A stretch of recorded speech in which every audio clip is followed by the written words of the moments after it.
Hello and welcome to Inside Health. This is a health show on Signature Television where we discuss important conversations surrounding health, topics that affect our daily lives.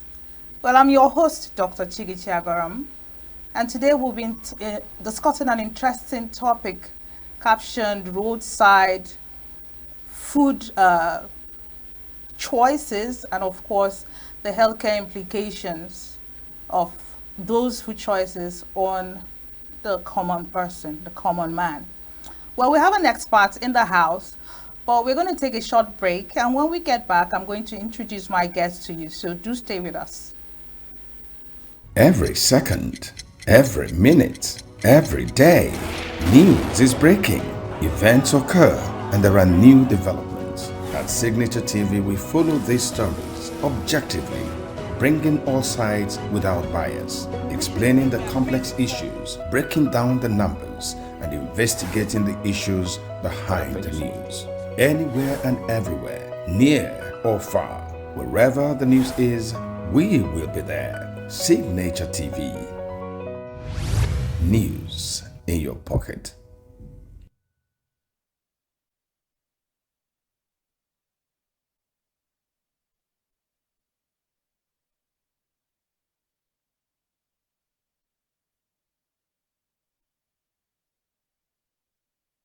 Welcome back. And this is still Inside Health on Signature Television. And thank you for joining us. Don't forget, we are discussing roadside food choices and the harmful danger to public health. And with me to discuss this in the studio is an expert, public health professional. He is Dr. Uchenna Iluakazi Oji. He is a Chief Medical Officer, Family Medicine Department, ASU Teaching Hospital. Good day, Dr. Uchenna. Thank you so much for joining us. Yeah, good day, viewers. Good day, viewers. Happy New Year. Definitely. Happy New Year to you. Yeah, thank you. Great. So, by way of introduction, because we tend to use technical words that people find difficult to understand. So we're going to start from the basics, right? What exactly are food choices, roadside food choices? What are some of those food items that you will describe from a public health perspective as roadside food or street food? Thank you for the question. Roadside food choices are those foods that we just inadvertently ingest after acquiring them from the roadside, from the streets, and from anywhere that is not homely prepared food. These foods include things like suya, things like mama puts, fruits being sold on the roadside, and a host of other things. All these items being sold by these Hausa people moving with their trucks. And there are plenty of them, but of course these food items are dangerous.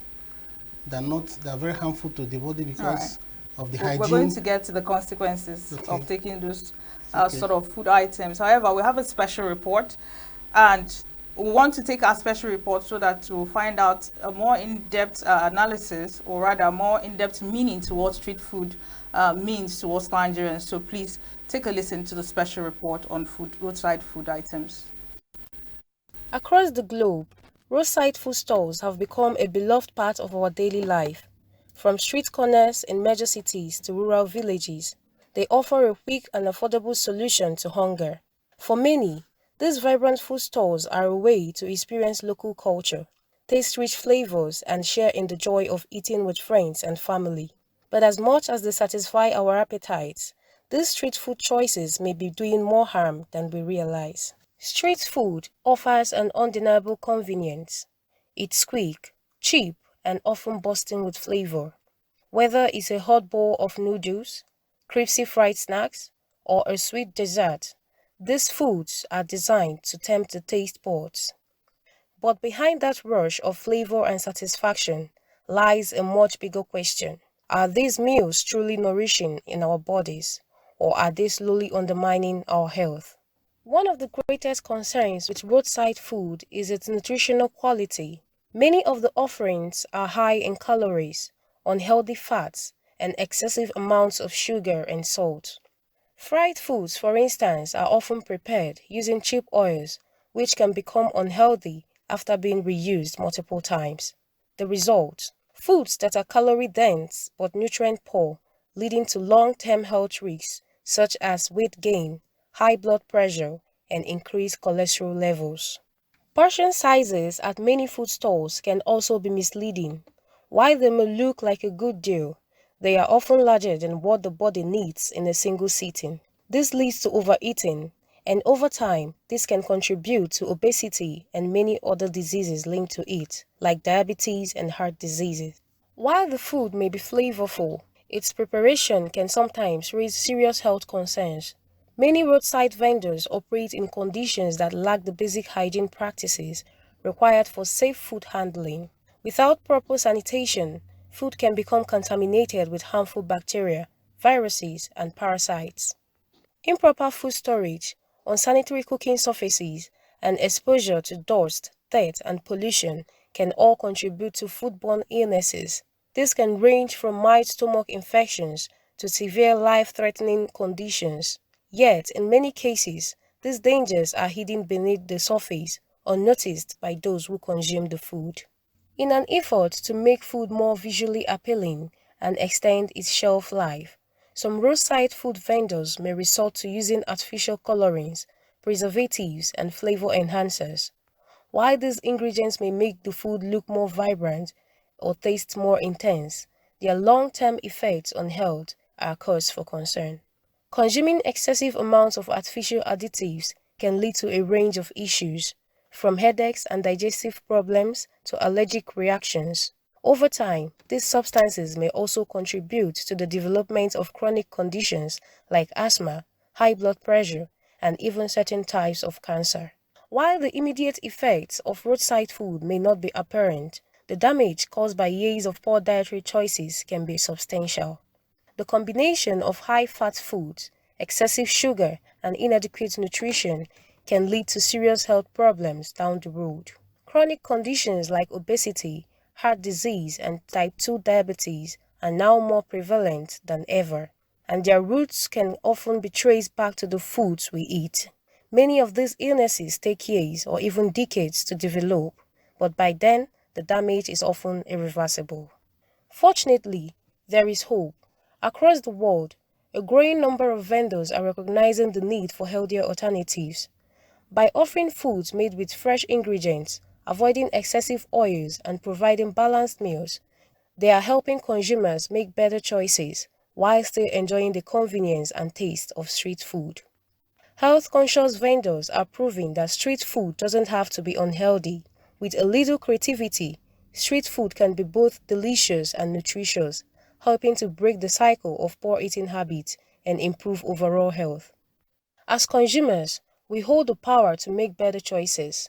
By demanding high standards of food safety, supporting healthier food options, and being mindful of our nutritional needs, we can help shape the future of street food. Roadside food will always be a part of our cultural fabric, but it is up to us to ensure that these choices don't come at the cost of our health. The path to a healthier future begins with the decisions we make today. And that was a special report on roadside food choices.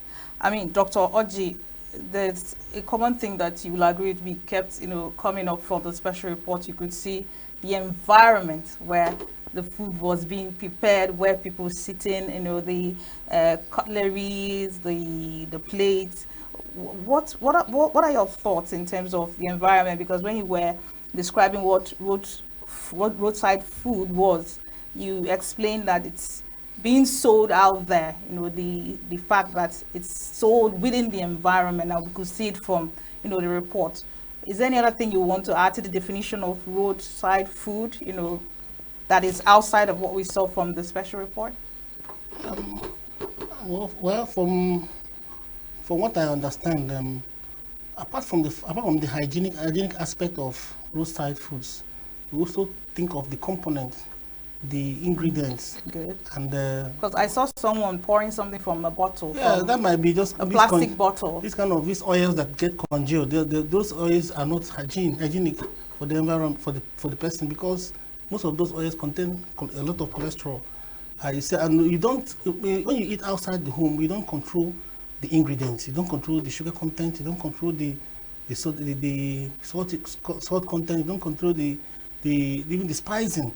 You know, unlike when you cook it at home, you don't also control. Home is a more controlled environment than. Yes, apart from the hygienic aspect of it, the component of the food also matters a lot in roadside. Yes, right. in choices. And one thing people should understand is that when you eat at home, you control what you eat. But when you eat outside, most of the time, the environment where you eat and the people around control what you eat. Wow. Most people don't eat. If you're eating at home, you find that most people don't even eat 2-3 pieces of meat. One. But when you come outside, you know, they will even serve you without you knowing. The place is filled with a lot of meats that contain a lot of cholesterol, and you will be forced to finish it most of the time. So it's not always a controlled environment. Yes. So when you eat at home and eat hygienically, it's far more better than when you eat outside the home. Apart from the health aspect, the hygienic aspect of it. All right, brilliant. But then we're going to go to find out what people think about roadside food. You are the expert, then there's also the opinion of the people. So we're taking you straight to the Vox Pop to find out exactly what people think about, patronizing roadside food vendors. Please take a listen to this. I don't eat it because of so many harms. First and foremost, the preparation. Most of those foods are not prepared well. Let's say 70% of the people selling food on the road do not take some precautions into the preparation, even into the selling, the servicing, that's the way they serve their food. In the preparation, cut and join, a lot of cut and join. They go to the market, buy things. I was a victim of, in fact, I saw one woman who sells food, asked the seller of vegetables to cut all the vegetables at the market without washing them. And then she would take it home, inside the soup. Even if the soup, she may say it's half done, no, even vegetable soup, half done. Don't know the organisms inside it. And she will serve all this food outside. And people will buy and eat. Tomorrow they'll tell us about stomach pain, this, that, and we all label it typhoid. Typhoid has really suffered. So all go that all this food, including food poisoning, they will go back to typhoid. And people keep drinking, taking a lot of drugs. And then the servicing or the serving of the food. Do I tell you that most of the plates used in serving these foods are reused, maybe not washed, or even just clean with tissue or something, even if it's clean tissue, just to serve food. Why are these things happening? People only want quick money. Money is their own reason. They want to get money. I don't think they care about the health of the humans. I heard one of my colleagues saying that the tomatoes used to prepare the food was rotten. The food she ate, at the point of eating the food, in fact, she couldn't continue because the tomato was not cooked. They hurry to bring out food to sell. Their aim is to make money. Even those peeling fruits on the road, you see all these fruits packaged. Please, I didn't say don't buy it, but before you buy, make sure it's washed. Some people don't even wash the fruits, including vegetables, or they use dirty water from the gutter, water from any source, and they will use it to wash the fruits. Some don't even wash it. All their concern is to make money, and we are all buying. After which we end up in the hospital. Cholera is there. As this is one of the consequences, diarrhea, and these are causes of food poisoning, or they are from consequences of food poisoning. Then the worst of it all is that most of these people who sell this food, they don't want to waste. They don't want to lose their money. The next day, if they did not finish the stock they have, the next day they continue. They don't even care about our health. It pains me. One of my cousins, died in December. What happened? After eating food served at Lagos, started purging, vomiting. Today she's no more. What caused the problem? She ate food served by the vendor on the road. Then there are so many people who want to make money quick. They add a lot of things. People say they add water from cups. Some people say they wash something, put it inside. Please, before we eat outside, let us verify the source of the food, because 70 to 80% of the food served by these vendors on the road are not healthy, and a lot of consequences that I've said, starting from gastrointestinal problems and so many others, and then mortality. If you come to the hospital where I work, a lot of food poisoning, E. coli, a lot of problems, including children. So we should be careful when we want to buy food from outside. Roadside food, if anybody can help it, please avoid it. The reason is this: look at the environment, the dust in the environment itself. Most times this roadside food is not cooked in a good environment. The preparation process is poor, and the people preparing it are not educated enough to handle food. They don't wash hands well. You know, the commonest disease we have in Nigeria after malaria, which is typhoid fever, it is a fecal-oral disease. In other words, it comes from the anal parts, where we put out what we have eaten, where we defecate. That's where it comes from, and it goes into the mouth. What do I mean? Somebody goes to eat herself, she defecates, then she cleans. After cleaning, how do we wash our hands? These roadside food vendors, how do they wash their hands? Do they use soap? No, they simply put their hand in water and just do and bring out, and they use that same hand and prepare the food. And this food, you take it now, put it in your mouth, and the organism begins to, that is the chain. So you see, typhoid fever is multiplying. We are processing it because people who are not well informed are preparing food for us. And where do we meet most of these people? At the roadside. I'm not talking about the dust that gets into the food. Yes, have you seen suya in the open place? Your vehicle is passing, you splash dust. Inside that dust, you have people who have spat out their phlegm, their cough, any kind of cough. I don't want to mention the tuberculosis and all that, which, although tuberculosis, you can just, by inhaling it from the food, you can have that. So it is not advisable as much as possible. They don't cover the food well. You see akara. Only few people put their akara in a glass case. Others will keep it in an open basket. Anything that can fly around goes into it. And that same akara, how you will know how clean the food is? Take a piece of a white handkerchief and keep beside that, on that table where the akara is, and give it 10 minutes. That hanky will turn brown. It is the same dust that fell on the hanky that has been falling on the akara and the yam that is fried there. So roadside food is not the best, but the poverty in our country cannot help us because they appear to be cheap. And the reason they are cheap is because they don't go through the normal process of processing that food, of cooking that food. I don't consume roadside food. The reason is the way I was brought up by my mom and my family. We don't, because if as a student now,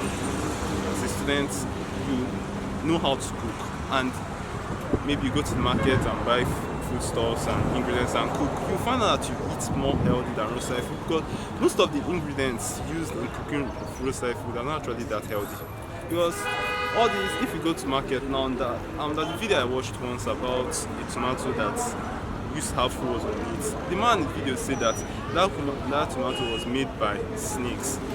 That if thing punctures it, the venom enters, and if you use it to cook, thing can be really dangerous to the health. And the money you use that you could have used to buy the more quality tomato, now you add more and start using yourself of some illness you don't even know about, or that you just cost upon yourself by consuming roadside food. And you can't actually blame the vendor or people that cook roadside food, because everybody's trying to make a living. So if they see something cheaper, of course, definitely they have to go for it and cook for. And that everybody's trying to make a living. I won't say what they're doing is right, but the country is just getting hard by every day passes by. So everybody's trying to make a living and survive. So I just believe that the ingredients used in cooking of roadside food or preparing roadside, I feel that they're not, should I say, they're not quality products. So you can just, you don't know, and the environment in which they cooked, the environment and everything, you don't know whether it's clean and everything. So you, the consumer of roadside food, can be really very dangerous to the health. My name is Rose Onwa. And I sell akara. The reason why I sell akara is to help people out, because akara is the only common food that anyone can purchase with at least 500 naira. Even with the smoke and stress that comes from it, I choose to sell akara because I use it to help people out.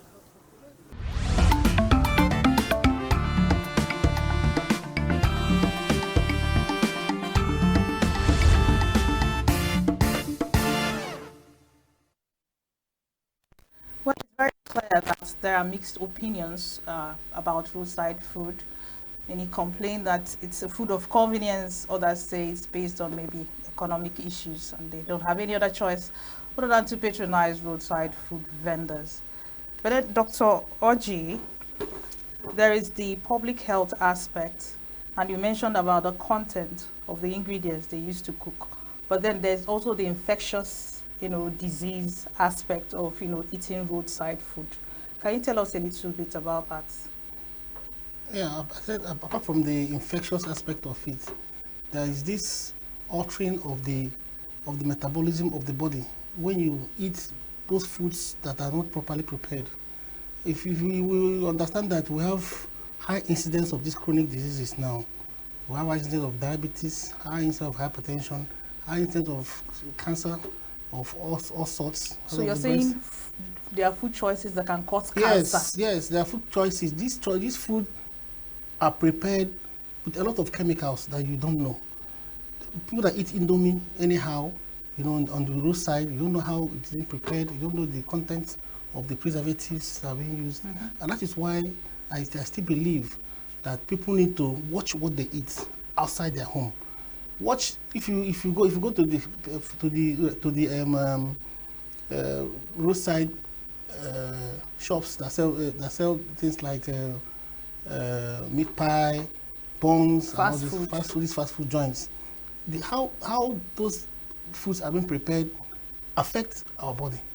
If you watch the environment now, a lot of people now come up with diabetes. A lot of young people, you mean? A lot of young people come up with diabetes, hypertension. This is what we don't see before when people eat natural food at home. But now that people eat outside the home, apart from the fact that it is very dangerous by in the infectious aspect of it, by changing the body system, it's also very, very, very bad. And there are a lot of factors that lead to people eating outside the home. And it's not something we'll talk about now, apart from the poverty, apart from the convenience. People do not, the women now are culprit to this because they no longer cook at home. You come out in the morning, instead of a woman to cook for the husband, she will even go outside and buy fast food for the husband. So men no longer eat at home because their wives don't cook for them. Even though the wives they're not cooks truly, but at least in the olden days, our mothers and our fathers did very well when the mothers cook for them and even pets them, eat it. Oh, this is by the way, that in the olden days, women were not expected to work as much as they do now. No, cooking should be, though not absolute function of the wife, but more relatively. Let us not go into it. But as I said earlier, because of the type of food people eat now, most people eat outside the home. Watch those chronic diseases; they are rising so much. I mean, there's no day I don't see a diabetic patient or hypertensive patient, a young boy of 32, 33 years. Can you tell us any particular kind of cancer that is that is brought about by maybe diet, consuming street food and food that is not well prepared? I might not. Almost every cancer has smoke as a precipitating factor. So where and how the fears? not only tobacco, but smoke alone. From firewood. Yes, has that as a precipitating factor. So most of the food you eat, you might not even know the environment where it was cooked. But they cook it somewhere with firewood, with even tire. Some people cook with tire. You know, some people cook with coal. You know, it's wrong to cook with coal, but most people cook with coal. They get illegally, and you know, and they use, and they, after cooking they bring it out for us to eat in a very nice environment, They offer not knowing that it was cooked with something that is very dangerous to the body.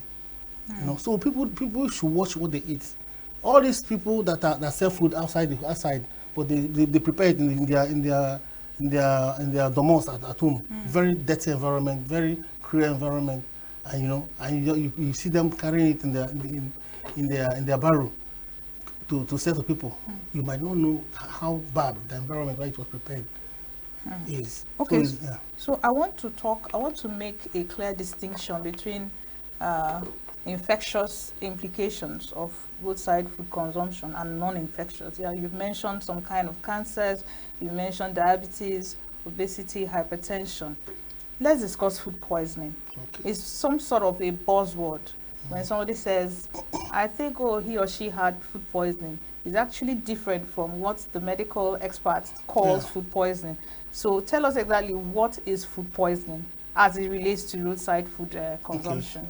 Okay, food poisoning generally implies, you know, taking any food that upsets the gastrointestinal tract. It upsets in the sense that it can increase motility, both downward and upward, as diarrhea or vomiting, you know, and sometimes they might even lead to sepsis. Food poisoning, in quotes, it's not what people think. People think I was poisoned. Yes. Somebody probably puts juju by food. what you eat, you can get poisoned, and it will upset your body system, and most especially the gastrointestinal tract. Can roadside food consumption cause food poisoning? 100%. Of course, roadside foods are the major cause of food poisoning. You know, because the environment where these foods are prepared and where they are served, so dirty, so unhygienic, and because you cannot control the person doing it, sometimes you will notice it, but because you cannot control the environment you have come to eat, you know, you just go on with your food and leave, only to come back with an upset, both either by bacterial infection or even the content of the food. Sometimes you might finish eating and you start having bouts of ulcer pranks. You know, yes, a lot of people, because you don't know the content of the food. You know, most of the food have been prepared by even white Maggi, or even the normal Maggi that they just spice it so much, and probably if you are prone to ulcer before now, you can come down with that exacerbation of the peptic ulcer disease. You know, so it's not a good thing, to be sincere, to keep eating outside the home. Most people do that, as I said earlier, for convenience. You know, they just go there, giving at your 2,000 naira, you have eaten and gone, instead of going to waste your time preparing food at home. Some people do it also because there's no money to eat. 500 naira can give you small food, and you just eat it instead of going to prepare at home. And I said it earlier that people do not cook at home these days. Women have left their job of helping. We're diving into gender issues. We're diving into another. Let's just stay focused. We must talk about it. Maybe on another forum. We'll focus on the health aspect of it. On the health aspect of it. Now, there are a lot of organisms that are implicated in food poisoning. Good. Both bacteria, fungal, virus, and even the helminths. You know, when you say helminths, what worms, do you mean? Good. Worms, all sorts of worms. You know, people do not cook properly now, and people do not cover their food very well, especially on the roadside, because they will want people to see it. You know, so you expose it, and dust and other microorganisms, you know, affect. And dust carries dust. Aside the fact that it's dirt, does it harbor microorganisms? Yes. Dust particles. Yes. Dust particles harbor microorganisms. There are. It's like even a portal. You know, for microorganisms do not move on their own. They are being carried by air, and air mixed up with dust. You know, so they are like a portal where Means there's of transportation. yes, of those organisms to wherever, apart from breeze, normal air, they could cling on dust particles, and they get transported to a particular place on our food, and you not see them, you not see it. Just a single microorganism, E. coli, can give you acute diarrhea. It's very common, but people take it for granted. After I can just go to the toilet and use myself, not knowing that it could be a chronic one that can give you a debilitating effect on your system.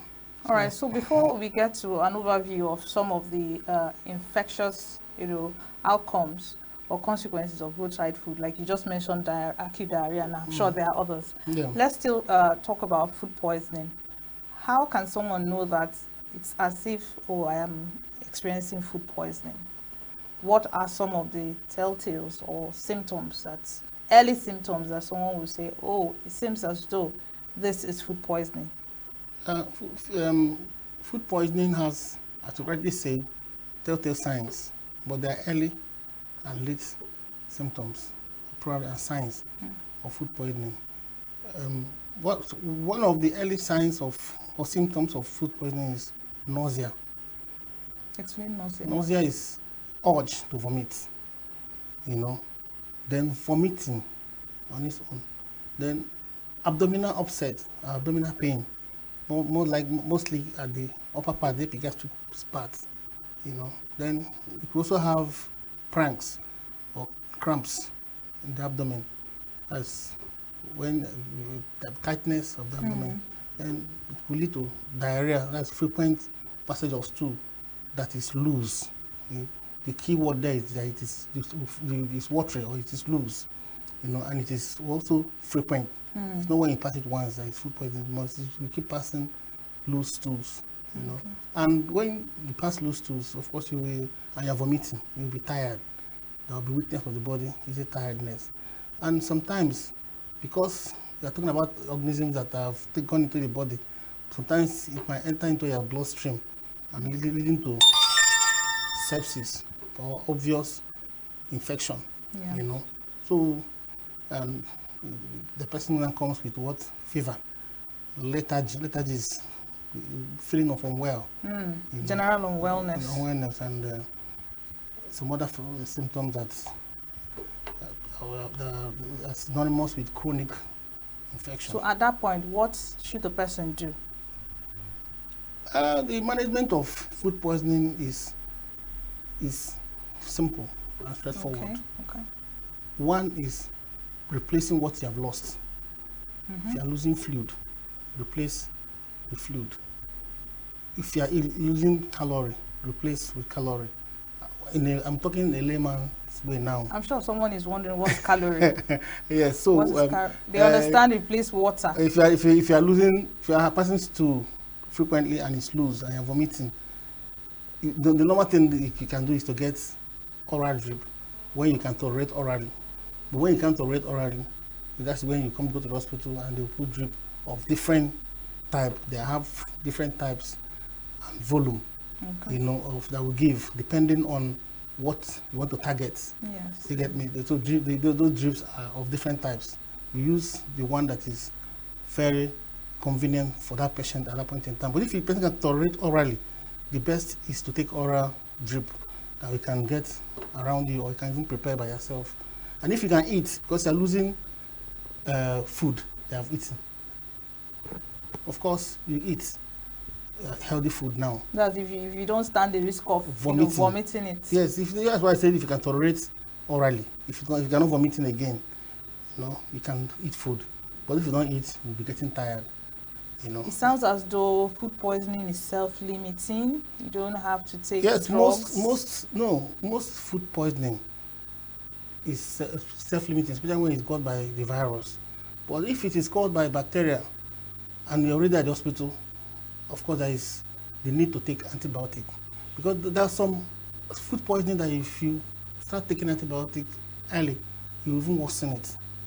Yes, because you might be handling something that is not of a viral infection, and you can there's not of bacterial infection, and you can alter the normal flora in the gut and worsen the diarrhea. So you must give it time. If it is getting worse and you think, of course, or you have done, and another thing that people do not do is to do stool culture. It is good to do stool culture, apart from the fact that yes, every stool is dirty, but you can get the organism, especially for the sensitivity aspect of the treatment. You know, so I think it apart from the rehydration aspect of it, you can also treat with antibiotics, but it is not an absolute indication. Yes, yes. Okay, so while you were describing food poisoning, you mentioned loose stool, or what we call watery stool, frequent watery stool. What about blood tinged stool? Or somebody can come and say, okay, so I was stooling, the stool was loose, and then there was blood. Is this still part of food poisoning? It's still part of food poisoning. But what caused the you know, these days we talk about cholera. The cholera it's an endemic disease. Can it be caused from roadside food consumption? Yes, of course. Vibrio cholera can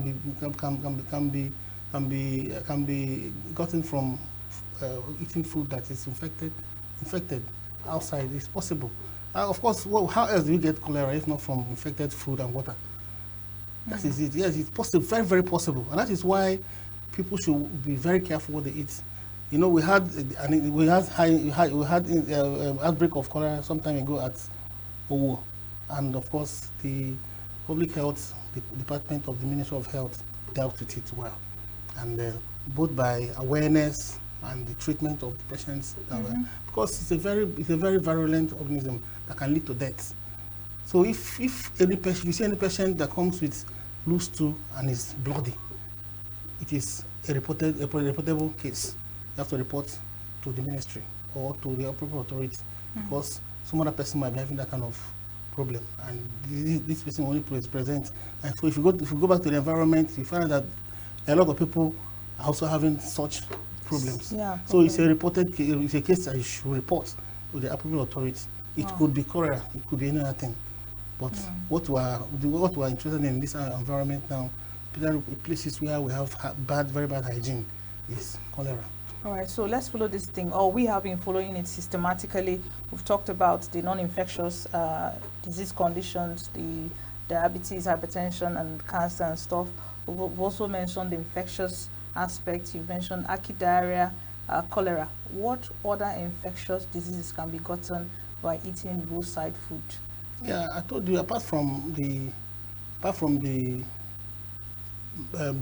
bacteria, virus, and the fungi, that you could also get infected with worms, helminths, and it is very common in children and growing adults. You know, because sometimes you might see a patient that will come to you with wondering what's causing anemia in this patient, loss of blood, not knowing that this patient has high infection of worms in him, particularly hookworm. You know, and these are things you could get from poorly cooked foods, vegetables. You know, because we tell ourselves that you don't cook vegetables well, they just cook it small, or so just that the ingredients will be retained. But there's some truth in that. Yeah, there's some truth, but unfortunately we do not wash the vegetables well. How do we even get water to wash it well in this our environment where we have no water? So water is an issue. Yes, it's an issue, because if there is water and you could play around with water, unlike what we used to do in the village those days, where we play around with water anyhow, go to the stream and you know, there's no, why won't you wash the vegetables well? Wash it very well with salt. But these days they just wash it once and just to remove the sand, not knowing that there are some organisms that are clean to eat, and you want to be hygienic by just to retain the ingredients in the vegetable, and you leave, you know. And those worms, the funny thing is that they are enclosed in what we call the what's it called again? Casings. What's that? There's a name for it. I just forgot it now. So most of the time, if you cook it, if you undercook it, it will not get to it.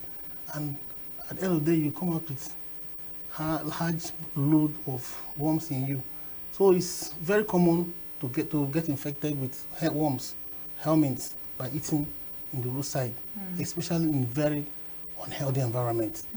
Very unhealthy environment. See people eating where there is gutter, where flies can even perch on stool somewhere. And you know, my chief then used to tell us that anybody that gets diagnosed of typhoid fever has eaten stool. You know, I was going to talk about that, but you know, we were told that salmonella, which is the cause of typhoid fever, is usually transmitted through water. No, not only water. It's not only water. It can be transmitted even from your hand.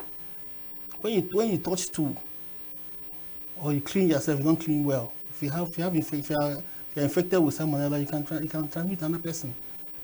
So you're saying that typhoid fever presents because somebody has actually ingested stool? Stool, yes, stool, in the sense that it is coming directly from what you have passed in stool. That is the means of transmission of salmonella and that cause of typhoid fever, which is salmonella. You get me? It is purely from fecal oral, direct. There's no other means. You don't get transmitted through what? Blood. You don't get transmitted through vomitus. But it's only when you have passed salmonella in your stool and somebody gets to eat a food infected by that salmonella. So it's fecal oral means of transmission of salmonella, yes, that infection. So it's very common. And if you can remember the typhoid Mary, there's a story of typhoid Mary, a woman that had typhoid and she was selling food to people and she ran to the toilet, couldn't clean herself well, got infected and started getting people. So it's a common story that we were told those days. But then you will agree with me that not all roadside food vendors are unhygienic and dirty. But would you want to? Is there any means of identification of I was those that are going to not? get to that. We mentioned people who sell very close to the road, that the dust will have the ability to, rest on the food. Those who sell on top of sewage and gutters.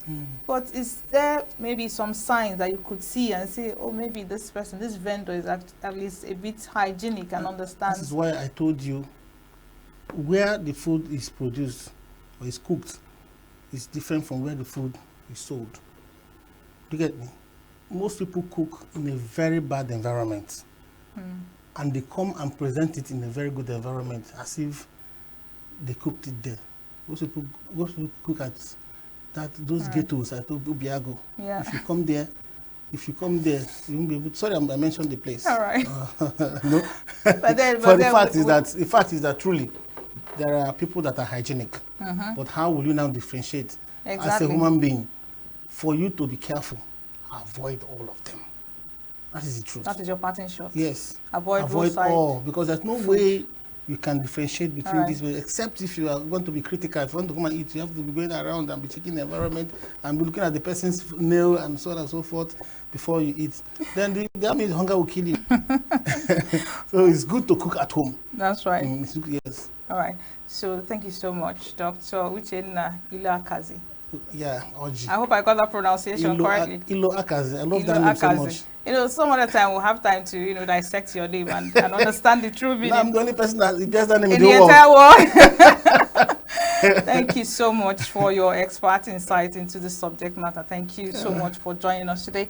Thank you for staying with us. I'm sure you learned a thing or two in our conversation. And don't forget, go on our social media platforms, go like, comment, share, and of course, subscribe. Don't go anywhere. Remember, your health is your wealth. So take care of what you eat, and how you take care of your body is really very important. I'm still Chigichi Agoram. Thank you for staying with us. I'll see you the same time next week. Bye for now.